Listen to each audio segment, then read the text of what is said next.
What's up? This is Kong from X-FADers and I'm back with another review. And this one we'll discuss the MWM phase DVS system. Now this device has been out for a couple of years, so there's a lot of content already on YouTube, but I'd like to share my thoughts as well as a couple perspectives that might not have been covered in the past. Quick disclaimer, I purchased this device with my own funds and I'm not affiliated or associated with MWM. In this review, we're going to cover the hardware, the software, and how well it works with Traktor, Virtual DJ, and Serato. Unfortunately, I don't have Rekordbox or any hardware that'll work with it, but I hope to cover that in the future. If you are unfamiliar with Phase, it is basically a wireless DVS system which comes in 2 or 4 remotes along with a base. When you place the remotes on a turntable, it will transmit the timecode information for your DVS software to allow you to manipulate the sound or music. At the time of this video, the price for the 2 remote system was $399 and the 4 remote system was $439. The best analogy that I can describe this system with is if the traditional turntables and cartridges were manual transmissions for cars and the automatic transmission would be the controllers that we use now, then the Phase will be considered the paddle shifters on most vehicles, where it gives you the best of both worlds. In all scenarios, you definitely have to have skill and talent, but just want to highlight the fact that you can still get a pretty good experience with the Phase wireless devices and still enjoy what you do. Moving on to the hardware, the Phase DVS system has a small footprint. The receiver base shown here in the video is pretty solid and sturdy. Didn't have any issues with build quality or anything like that. The remotes feel sturdy in hand, they look pretty good, nothing out of the ordinary. The terminals on the back are gold plated, which are great for longevity. The sleeve is metal in the center where the spindle goes from the turntable. And also they're both magnetized, so when you're placing them in the cradle, they give you an assuring feel when they need to be put in place and you know they're charging. Now with the kit, 4 magnetic stickers come along with it where you will place on your vinyl. Now, I will tell you the sticker material under the bottom is 3M, and when you place it on the record, it definitely holds on pretty tight. So I had a little bit of trouble trying to remove it from one of my vinyl records, so it could be a good thing for you if you always use the same records, but if you find that you use multiple, you might have to purchase additional magnetic sticker. Quick note, I tried it without the magnetic stickers as well too. I think it will be okay if you're in a pinch and you need to get through the night with it, but I can't necessarily say I recommend doing it, especially when the manufacturer has included those with the packaging. But I can tell you from my experience, the rubberized material underneath each one of the remotes held on pretty good to the record, and I didn't really experience any slippage. The USB cable as well as the RCA cables included in the packaging are very good as well. They're all gold plated and I would expect them to last a very long time based off of their build quality. I briefly want to touch base on the power related issues that a lot of people had in the early revisions of Phase. I grabbed one of those USB testers to be able to show you how much volts as well as amps the Phase pulls. Now I grabbed one of the Anchor chargers, cell phone chargers that's capable of doing quick charging as well as 5 volts at 3 amps. So I connected the tester to the device, and with it just connected to it, you'll see here in a minute that it only pulls about 5 volts. And of course there's no amps because nothing is connected to it.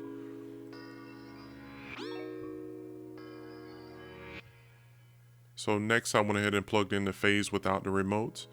So you'll see that the Phase by itself pulls about 0.24 amps and still at 5.07 volts. Now once I add the remotes to the base, both remotes, it hovers around about 0.63, 0.65 amps. It tends to fluctuate back and forth, but for the most part, let's just call it 0.60 amps. In general, I know not all USB ports are created equal, but I don't foresee you having any issues with your Phase and charging. I tested it out with my mixer, USB ports, USB 3, as well as these Y cables that have the charging as well as standard data cable. And again, I didn't have any problems, so hopefully I don't expect that you will have any issues either, but let us know in the comments section if you do or have come across a case that you were unable to charge the device or use it. So with the hardware out of the way, let's talk about the software. First, before you get started, you'll definitely have to register your device and download all the software needed. For me, it was fairly easy. I didn't have any issues, and getting you up to this screen was fairly quick as well. Okay, let's walk through the settings real quick. So the first thing you hit is the settings button and the setup. The great part is it shows you a quick video on how to set up phase with Serato in HID mode. Next is your DVS setup, and as you can see here, there's quite a few options to choose from. The main ones is Traktor, Record Box, Serato, and also to choosing your remote speed. Next up is the color picker. They've added a few additional colors since I had started, so I was able to download the update and hit the drop down here so you can see all the variations that they offer, which are pretty cool. Also on the back of the base, there is a USB connection. It's kind of an extra bonus thing, really not noticed, but it's cool that they added it. For calibration, you have a few options here where you can do it manually or you can double tap. I found that it worked pretty good with the double tap. Just every once in a while I had to do it a couple of times, but once it registered, I didn't have any issues at all. Next is the advanced settings, which is the remote shutoff. We'll discuss that a little bit more in details later, but it gives you the option to set the timer when the actual remotes turn off. Also, you have the boost radio signal and the reset options for your receiver in your base, receiver and remotes. And last but not least is the About page. This will allow you to change the name to your phase, give you some information about serial number as well as your firmware version. Also too, if you needed to unlink your phase and potentially sell it to somebody else or give it away, you will use this option here. With all of that out of the way, let's focus on the demo section of this review. Now, first and foremost, I want to mention this is not a scientific review or anything like that. This is just mainly giving examples and trying to find ways to make it difficult for the phase to emulate what would be similar to a real vinyl setup. Now, I've set the spin up and wind down to 6 seconds on both turntables. So this will give you an example of a very, very slow startup and a very slow wind down. And I feel like this will be challenging for most things, especially when you're comparing it to vinyl. To add context, the left turntable is set up with the RCA cables in phase, and the right turntable is set for wireless, so no RCA cables to transmit any information, so it's strictly HID mode. And as you can see here, I switched over the view to show the audio and the timecode information. On the right turntable, it shows up blank. Just to note, one of the things that I find that may be difficult as well is the scribble scratch. That's the one where you would just agitate the record as quickly as possible, which I find will probably be difficult through the emulation process, but it seems to do very well. As you can see here with the timecode, you see how messy it gets once you perform the scratch. So I think, in my opinion, both of them did very well, whether it's hooked up through RCAs or HID mode. Now I switched over the turntable to work with my cartridges, so you can see the scope over here on the right of a regular Serato vinyl timecode record, and on the left is the RCA setup again. So I'm just starting them over here, and I'm doing the wind down on both. The crossfader is in the middle so you can hear both of them at the same time.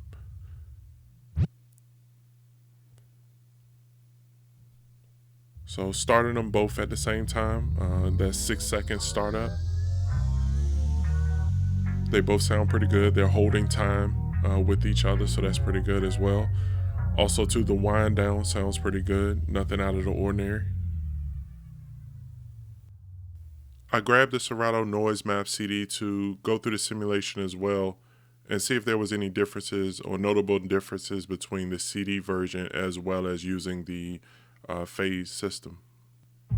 I went through some of the same tests, and I'm happy to note that there was no difference between the two. Between the spin down and the scribble scratch, I did not notice any problems between the two or any differences that would cause any issues.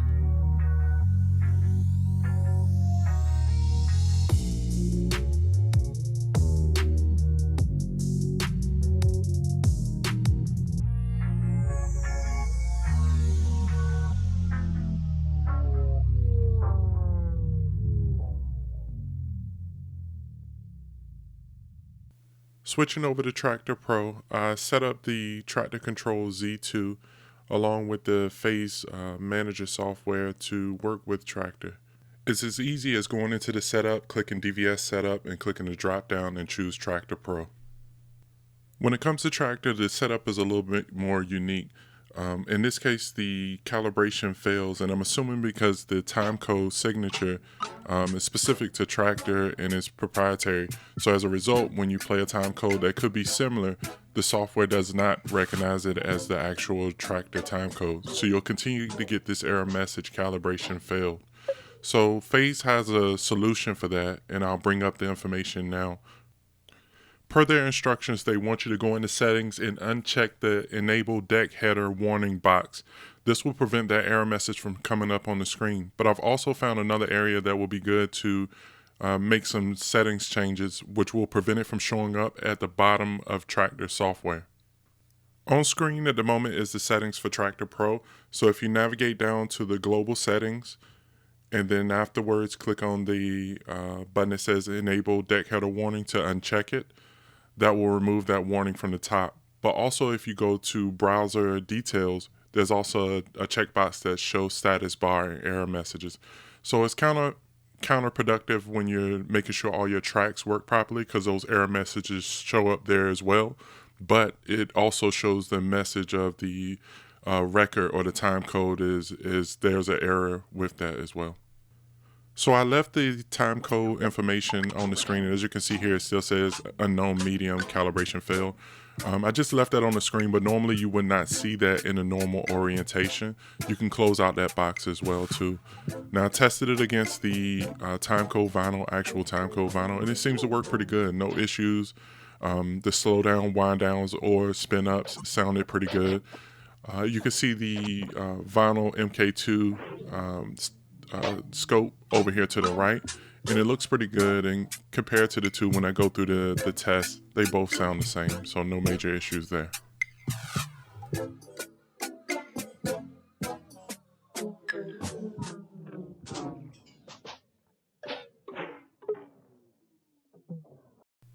I still have one of the Traktor CDs, and I wanted to test it out, as well as with Traktor Scratch Pro version 2. There's a couple reasons why I still love the second version as opposed to the third, even though it unlocks some other features. The way it reads timecode and pitch adjustments, I prefer Traktor Scratch 2, but that's for another video. But as you can see here, it works pretty good with that, no issues. I just wanted to show that it does work, and I didn't have any problems setting it up, same way as Traktor Pro 3. For my final test with Virtual DJ, unfortunately my Virtual DJ vinyl did not come in time for this review, but I used the Newmark HDX hard drive turntables, and I copied the MP3 directly to the turntable itself. So I don't expect too much variation between the results, but I still wanted to mention that in advance. Also too, I know there was different version, I guess, records I could use, whether it was Serato and their time code, but I sort of wanted to keep things true to Virtual DJ as much as possible. So in the future, I hope to explore that a little bit more as well. On screen at the moment is the timecode settings as well as the scope information. I wanted to show this during the whole test just so you can get an idea of what it looks like.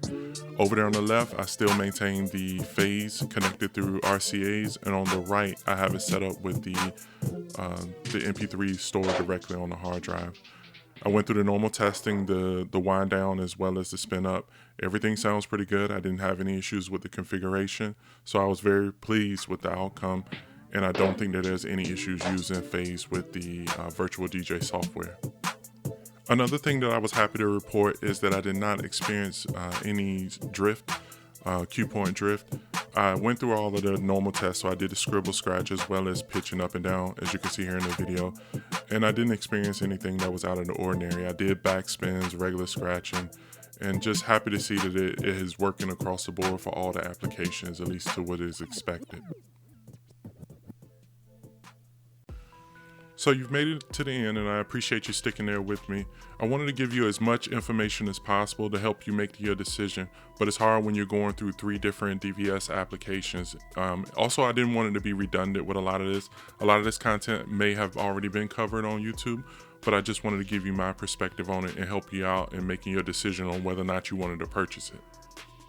At one point when it was first introduced, the idea or thought of phase was amazing. The fact that we would no longer need cartridges or stylus was a great alternative, considering Shure decided to close its phonographic department. Don't get me wrong, Orderphone products are great, but DJs like myself had 3 or more Shure carts and felt disappointed, similar to when techs were discontinued. The market has changed, and controllers make up a good portion of it. With portability in mind, purposely bringing heavy direct drive turntables to mobile gigs can be considered an inconvenient luxury. Now we have offerings from Rane, Denon, Newmark to fill the void. Phase has simply become another option instead of a new standard. But the fact is that type of technology is moving the field forward. For that reason, I will give it a 3 for X Factor. When speaking on functionality, I remember the promo video of all the DJs scratching with it, and it was mind-blowing. I think we were all excited to see our favorite DJs use this device, and it seemed to work well, but on release it wasn't all good. I won't rehash the issues, but you will see plenty of videos prior to 2021 explaining the issues with Phase. Based on early launch reviews, I wanted to hold off for a minute before I purchased the device. Now, about 3 years later, I'm very impressed with it and it works well. We all know new innovative tech, whether it's gaming consoles, computers, or phones, need that initial time for release and early adopters to report bugs and defects. One of my major gripes is the device does not turn off or at least go into sleep mode when it's not in use. The setting in the software applies to when the USB cable has been unplugged, it will turn off the remotes after a set amount of time. I would expect the device to go into a sleep mode or at least turn off the lights once the remotes are fully charged. I believe this can be resolved with a software or firmware update, so it's just a matter of time. But at the moment, it's an expensive night light.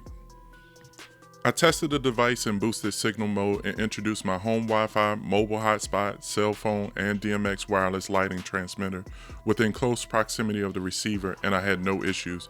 I turned it on and off and just checked to see if it worked in regular mode, and I didn't have any problems. Battery life was pretty good for me and it exceeded my expectations, but overall I would still suggest probably purchasing the full remote set just so you can swap them out as needed. The additional time that you have really depends on your environment and interference, but I would like to see how it will work over time as far as when the battery starts to wear. On the Phase website, they answer the question on why the device's battery drain is different intervals, but I have reason to believe that the LED color may also play a role. Certain LED colors such as blues and purples draw more power, and I noticed when I changed the color on one remote to red and the other blue, there was a noticeable difference in battery depletion compared to using the same color such as red. I could be wrong, but let me know in the comments section if you've experienced this as well. Club DJs may find value in this device. If you spin at venues that have turntables and you can throw your Phase in a backpack along with your laptop and headphones, when the provided turntables and cartridge are not well maintained, the ability to quickly set up Phase and confidently rock a party is invaluable. So this can be considered as backup gear as well. Overall, there has been a lot of great improvements to the Phase system. I experienced one small issue where one of the remotes would not connect, but I haven't had it ever since. I'm sure there's still room for improvement, whether it be battery life, wireless connectivity, and/or options. One of which may be tapping the remote to jump cue points, which would be dope. Can't forget it's compatible with Traktor, Virtual DJ, Rekordbox, and Serato, which is very flexible. I'm giving it a 3 for functionality and hope that this number will increase over time as the product matures. Affordability was a tough one. On one hand, it's Serato enabled hardware and it's small, portable, so you can be considered backup gear or fail-safe if you have any issues. On the other hand, turntables are required, or at least rotating platters. It becomes more of an add-on instead of a standalone. Also, the cost of owning past 2 years may be significant when the warranty expires. The number one question on my mind is how much does it cost to replace a remote or battery, which is why I'm thinking I should have purchased the full remote set considering it was only $40 more. My rationale would be if 2 additional remotes cost $40 during initial purchase, then how much would it cost to replace a remote or send to an authorized repair center for servicing? Could it be $50 or even $70 plus considering Orderphone Club replacement stylus are only $52 and that's just plastic, a cantilever, and stylus? Regardless, I think the price point should be $299 for the 2 remotes and $350 for the 4 remotes, and then depreciation takes over. Bear in mind the current price point, you can purchase a good entry-level controller that will get you started immediately. But let's be honest, if you're looking at this video, you already have turntables or something that will work with this phase. When you have a product as unique as this and no real competition, you can set the price to whatever you want.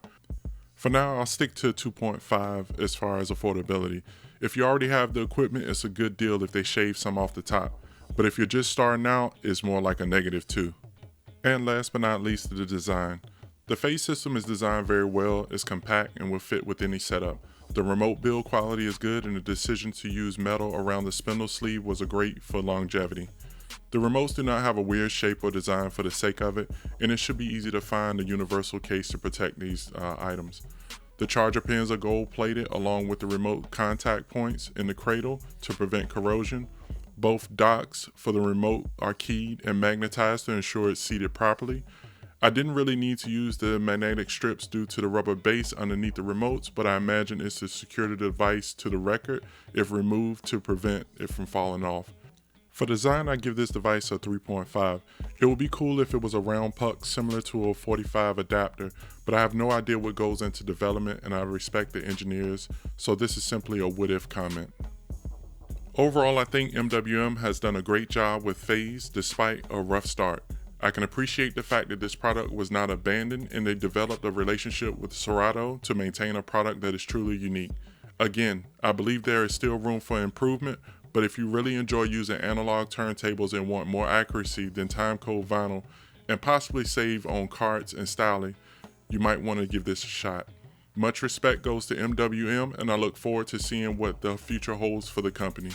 This device has been X-FAD approved. And that's pretty much it for me. I'd like to thank you for checking out this video. Please like, share, and subscribe, and check us out on the website at www.xfaders.com.